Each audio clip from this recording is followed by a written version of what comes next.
Salut la tribu, j'espère que vous allez bien. Aujourd'hui, je vais vous montrer comment acheter une part de CPI avec une décote qui peut aller jusqu'à moins 50%. Si vous êtes intéressé, restez avec moi. N'oubliez pas de me laisser un like et de s'abonner à la chaîne. Merci. Pour pouvoir acheter quelque chose moins cher, il suffit de négocier. Voilà, c'est simple, non?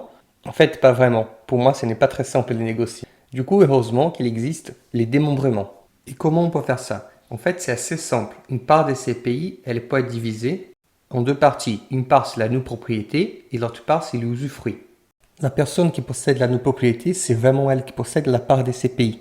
Et la personne qui possède l'usufruit, c'est elle qui peut vraiment avoir la jouissance de cette part, ça veut dire recevoir les loyers de cette part. Et aussi, c'est elle qui va être imposable sous les loyers de cette part. Mais du coup, à quoi ça sert d'acheter juste la nue-propriété si je ne reçois pas de loyer? C'est juste que quand tu achètes la nue-propriété, tu l'achètes avec une décote. Donc, tu l'achètes moins cher par rapport au prix de marché. Cette décote, elle est en fonction du temps que tu vas attendre pour avoir la pleine propriété. Généralement, cette décote, elle est 20% pour 5 ans, mais elle peut aller jusqu'à 50% si tu peux attendre 20 ans. Je ne vois toujours pas l'intérêt. Moi, je vais acheter des SCPI, c'est pour avoir une revenu passive. Ok, dans ce cas-là, les démembrements, c'est pas pour toi. Mais est-ce que tu as vraiment réfléchi? Est-ce que tu as vraiment besoin de revenus passifs en ce moment? Parce qu'acheter une SCPI avec une décote, ça peut être plus rentable que de l'acheter tout de suite et recevoir des revenus passifs. Parce que vos revenus, ils sont imposables. Ils sont fortement imposables. Donc, si vous n'avez pas besoin de ces revenus en ce moment, regardez les démembrements. Je m'explique. Si vous pensez à votre vie, au début, vous n'avez pas de revenus. Vous êtes jeune, vous ne travaillez pas, vous vivez avec vos parents. Ensuite, vous commencez à travailler et vos revenus commencent à augmenter. Et de la même façon, votre imposition va aussi augmenter. Et donc, l'achat des parts de CPI en direct pendant que votre taux d'imposition augmente, c'est peut-être pas la façon la plus adaptée pour cette partie de votre vie. Le mieux, ça serait d'investir et de ne pas avoir beaucoup d'impôts à payer pendant que vous n'avez pas besoin de rentes. Et ensuite, quand vous prenez votre retraite, là, votre taux d'imposition il baisse. Et donc, même si vous recevez des revenus passifs, vous n'êtes pas trop impacté. Maintenant, on va voir deux exemples. Donc, l'exemple 1, c'est en investissement en pleine propriété. Donc, disons quelqu'un qui a 10 000 euros pour investir. Donc, il peut acheter 100 parts de CPI avec en plus de souscription des 100 euros. Si cette SCPI il est en rendement brut de 5%, donc il va recevoir 500 euros de revenus fonciers et ça va faire 264 euros net s'il a une TMI à 30%. Donc, après 5 ans, il possède toujours les 10 000 euros en emploi de part, plus 1 320 euros de revenus reçus. Et donc, au total, ça fait 11 320 euros.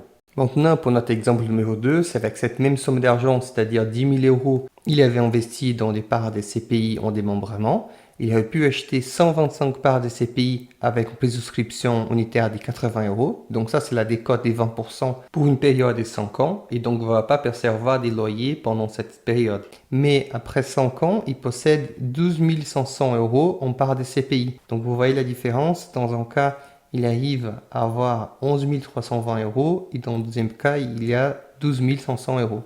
Un autre paramètre à prendre en compte aussi, c'est que vous achetez toujours les prix de la part en prix donné. Et quand vous la revendez moins cher parce qu'il y a des frais de souscription. Donc, vous la revendez à la valeur des retraits. Et donc, il ne faut pas oublier, les SCPI, ça reste d'immobilier. Donc, c'est un investissement long terme. Si vous le vendez aussitôt, vous allez perdre de l'argent. Vous avez des frais à amortir. Donc ça ne change pas pour les démembrements. Et même si on voit quelques avantages d'acheter la part des CPI moins chère avec les démembrements, il y a quand même quelques inconvénients. Par exemple, c'est un placement qui n'est pas liquide du tout. Si vous prenez des parts à 10 ans en démembrement, vous devez la garder 10 ans.